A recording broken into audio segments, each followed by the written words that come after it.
Today's video is about exposure and using the exposure aids inside your camera to help you set the exposure.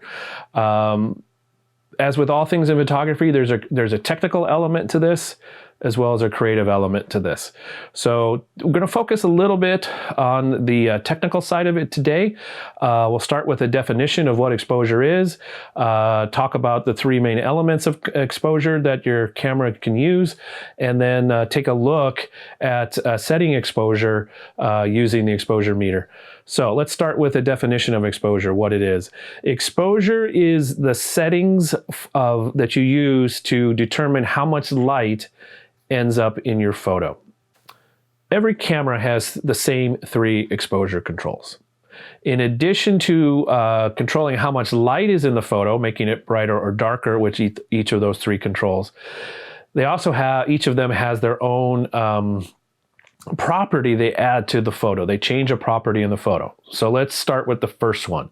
Shutter speed. Every camera has shutter speed, which is a duration of light. When you click the button, touch the screen on your phone, you let in a certain amount of light, a certain duration of time that the light is hitting your camera sensor. So during that time, you're dealing with motion, potentially motion in the subject, potentially motion in the photographer taking the photo. You might move a little bit and get blurry photos because of your motion. So that's shutter speed. You can let in more or less light that way, and when you change the duration of light, you're potentially affecting the appearance of motion in the subject. The second exposure control that all cameras have is aperture. Aperture is the opening of the lens that lets in the light. On phones, that's a fixed value, except for I think there's one or two Samsungs that can have two variables, I think. But most phone cameras have a fixed aperture. The rest of the cameras out there on the lenses have variable apertures. So they can be from a very small opening, letting not much light in, letting a large amount of light in. And as you're changing the size of that opening, letting in more or less light through that, you're also in the photo changing the property of what's in focus, and that's called depth of field. The smaller opening lets in less light, but has more in focus. A larger opening lets in more light, it has less in focus, shallower depth of field. And then the third exposure control, is ISO. ISO. That is the electronic amplification of light. So you can let in more or less light using electronics. And what changes in the photo, the resulting image, as you turn up the amplifier, is you will get at some point noise in your image. You'll get specks and grain and blobs and things that don't look good necessarily. So that's ISO noise. You'll have to experiment with your camera to determine where the noise threshold is. Lower numbers are less amplification. They usually start at 1 or 200, and then they go very large because you double the amount each time, basically. So you get up to numbers in the 100,000s on some of the very new and more expensive cameras. So those three exposure controls, shutter speed, aperture, ISO, those three determine how much light gets into your photo. That's exposure. So we're going to take a look next at the meter in your camera that measures that. It's the correct, but not necessarily the right exposure is at 0. And then if it's plus, it's too bright. If it's minus, it's too dark. But that's where the art comes in. That's where you get to make choices about how much light needs to be in your photo. Do you want it to be brighter for some reason? Do you want it to be darker for another reason? If you're not sure, make one that's bright, one that's at 0, correct, and then one that's dark, or make a whole bunch with various shades of brighter and darker, and see what happens, and then choose the final one when you get to a computer to look at it. So exposures, again, has a technical component to it. The setting the dials and buttons and knobs and making sure you get sharp if you want sharp, that what's in focus is in focus, and that the noise is acceptable. So you have to know those things, the technical side, so that you have more creative control on, as you're taking the image, that the resulting image tells the story you want. So we're going to take a look at the exposure meter, how it works, what else is going on in the display of your camera, and how to set some strategies for setting exposure in manual exposure. So every camera is a little different where it places the exposure meter in the viewfinder or on the screen. In this specific setup, the exposure meter is on the left-hand side here. It's this chart, this graph that goes from 3 at the top to -3 at the bottom with 0 in the middle. And 0 is what the camera wants to do to be the correct exposure. That's 0 exposure value. That means it's the correct, technically, amount of light. Now, that may not be the right amount of light for your photo. We'll talk more about that at the end of the video. So right now, this current setup is at 0 EV. There's a little bar to the right of the 0, and that will go up and down as I change my exposure. Other things to look at simply in this viewfinder, we have the shutter speed on the left-hand side, the aperture in the middle, and the ISO here on the right. So as you can see, this is 1/20th of a second. You have to remember that there's a 1/20 in front of that. The aperture is f4.0, the ISO is 1600. And that will give us, in this amount of light, a 0 exposure value. So I'm going to take a picture real quick. And there we go. So what are strategies for determining exposure? So let's talk about exposure strategies. How we set our 3 exposure controls, shutter speed, aperture, ISO, to get this to 0 or whatever value we are looking for. And we have shutter speed, which controls the appearance of motion. Aperture, which in addition to letting in more or less light, will control what's in focus through depth of field. And then ISO is the amplifier of light. So that's an extra boost of light that you potentially have. And as this number gets higher, you're going to lose some image quality through adding digital noise into your image. So in this setup here, I'm in my office with the window open on a cloudy September rainy day, and I've added a second light over here on my camera left. So in order to get this to about 0, I need a shutter speed that's relatively slow, 1/20th of a second. I'm on a tripod, so that's okay. I'm not going to get any motion from the camera movement with that long of a shutter speed.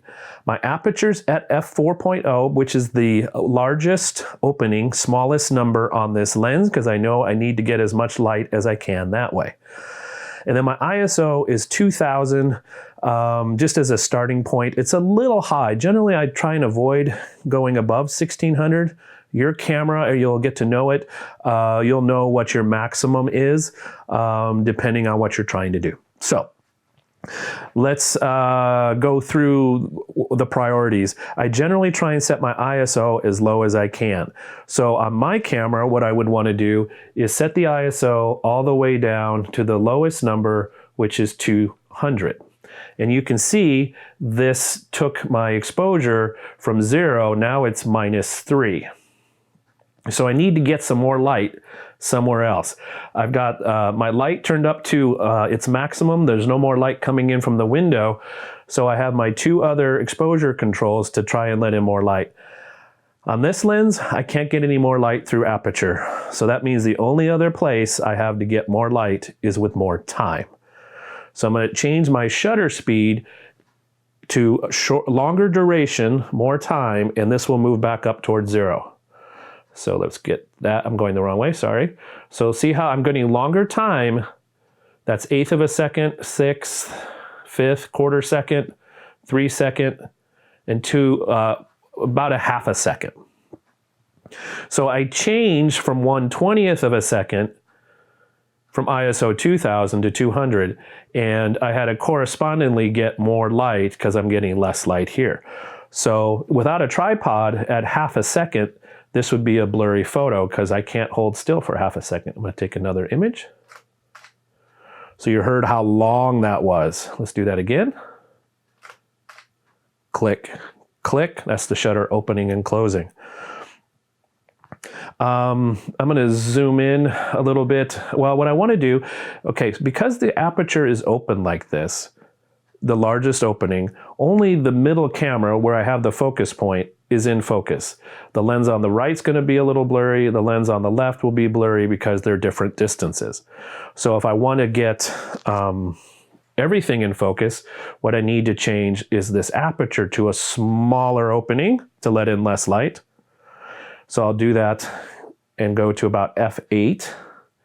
And again, I'm making the image darker because I'm using a smaller aperture opening, which gets more focus light, but there's less of it. So again, I need more time of light. So if I need more time, I'm going to go longer duration. I'm going the wrong way again. I always do that. Sorry. So I'm up to 1.3 seconds for the correct exposure at 0. So it's the same amount of light, but now it takes a second and a third to make the photo. More time to get the exposure correct with those aperture and ISO settings. So let's say you didn't have a tripod. You can't hold still for 1.3 seconds, so what are you gonna do? So I need to get my time to a place where I know I can handhold it. So I'm gonna go all the way up to 1/60th of a second. And you'll notice it's really, really dark here. And the exposure meter is off the scale at the bottom. It can't get there. So I need more time. I need more light. It's really, really dark. So I'm gonna start by adding some ISO. I'll start at 200. And then I'm just watching my screen as well as the exposure meter should pop up. There we are. 3200, 4000, 5, 6400. And we'll go to here, 12,800. That's the maximum on this camera. So I have much shorter duration of light here, but now my exposure meter is still at 0. But in order to get there, I had to really turn up my amplifier, the ISO. So I'm going to take another picture. You heard how short that was compared to the last photo we did. And boom, now we have all these different exposures with different exposure settings, different aperture, shutter speed, and ISO. And the images will have different properties because of the settings we've used. So for example, on the photos with f8.0, we'll have more in focus, but at 12,800 ISO, we'll also have more noise. I'll zoom in and show that. The noise will mostly show up in the darker parts of the image. At 60th of a second, there's no motion either in the camera or the object itself, so there won't be any motion. So there's lots of different ways to get to exposure. Lots of different combination of the exposure components, aperture, shutter speed, and ISO. All right, so I've changed things up a little bit. I've added a second light, LED light, behind the cameras. So now we've got a situation that happens quite often where you've got a subject that may be dark in front of a bright light. The exposure meter is here at 1.5, so it's saying it's plus 1.5. It's too bright. So in cases like this, you've got to decide what's the most important part. Do I care most about the light behind things or the subject itself? So let's go, and it takes a couple different options here. We're going to go darker. So I'm exposing kind of to make the light not blown out. And now it's kind of silhouetting the subjects. I'm just changing the shutter speed at this point. My shutter speed with this high in ISO is 1,250. And you'll notice, again, that the exposure meter is off the chart in the negative side. So technically this is too wrong, is too dark, but it might be the look you like. So I'm going to take a picture like this real quick. Let's go back the other way. So now I want the subjects to be kind of visible, and you know, with the bright light back there, this is kind of got a cinematic look, something kind of haunting, ghosting maybe a little bit, a different feeling because the light has a different. There's a different amount of light in the image. So I went to 1/40th of a second on my shutter speed, left everything else alone, and we'll just take a quick click there. So what's the right amount of light? This is going to tell you one thing. This is going to tell you the technical correct amount of light here. You're an artist. Choose the amount of light that makes the photo look good to you. What you're trying to say. Have something in mind. Have a mood, a story, a feeling that you want as people look at this photo and expose for that. Remember that different amounts of light have different moods that are associated with them. Darker photos tend to be sadder and mysterious. Brighter photos tend to be happier, joyful, and you get to see all the, have a better potential to see all the elements in the photo. So think of that as you're thinking of the story you want to tell in your images with exposure. This is correct, but not necessarily the most interesting. Always remember that. The camera is a machine. It's not, doesn't have our brain and our feelings. So just because it looks one way at 0 doesn't mean that's the way you should make the image. Before I wrap up here, I thought I would spend a couple minutes looking at about 4 photos that I took this afternoon because I wanted to show some real world examples of how this works, as well as talk about some of the decisions I made using exposure. So the first photo here, leaf just outside my door with water drops all over it, and it's underexposed. It's about a 1/3 stop underexposed, so it's technically too dark. Here's what that accomplishes, though. By being a little dark, the brighter spots on the water drops are not too bright. So that's a technical good thing. And then aesthetically, creatively, what that does is it being darker lends an extra sense of moodiness. It fits the day. This is a dark and cloudy day all day today. So this photo fits that, both from a technical and a creative standpoint. Second photo is this yellow flower with all its raindrops on it. Again, underexposed. I think this one's about a 1/2 stop underexposed, so it's -0.5. But I really, really like this because it makes the yellow flower part the brightest thing in the photo. It's the thing you see, the thing you concentrate on. Everything else just supports that. So that's, again, a technical decision that is based on the creative desire I had to make the yellow flower the dominant part of the photo, and everything else just kind of fade away, literally. Third photo here is another leaf with water drops. There's one more, so hang on. This one is, again, underexposed, probably a 1/2 to 1 negative stop. And as I've looked at my photos through the years, and I tend to do that. I tend to be a little underexposed. My photos are a little dark. Maybe that's an insight into my personality a little bit.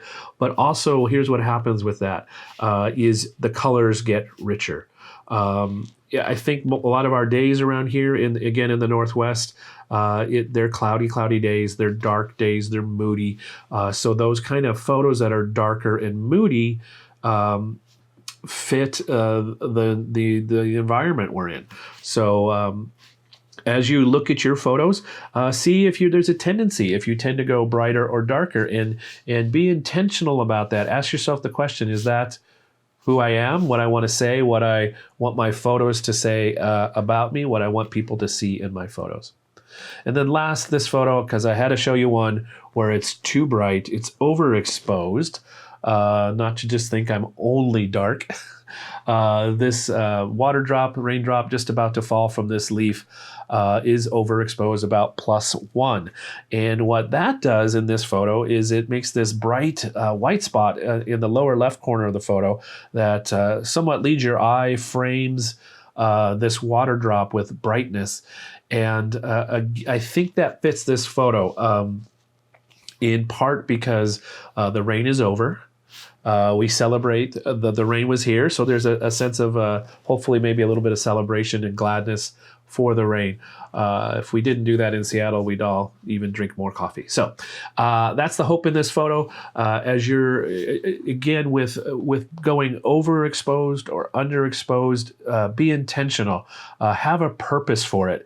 Have it fit the story you're trying to tell in your photo. And if you're not 100% sure whether you should go brighter or darker or go with the 0 correct value, air quotes around correct, then try brighter, darker, and correct. See what happens. The digital photos are free, so that's a good thing to do. So again, the best thing to do as you're thinking about your photos and as you're making new photos is to have a thought in mind of what you want to say and how exposure can be one of the first steps in helping you say that. So I hope that little scene with the camera taking a video of a camera taking a photo of a camera was helpful to show you how the exposure meter works, what to look at.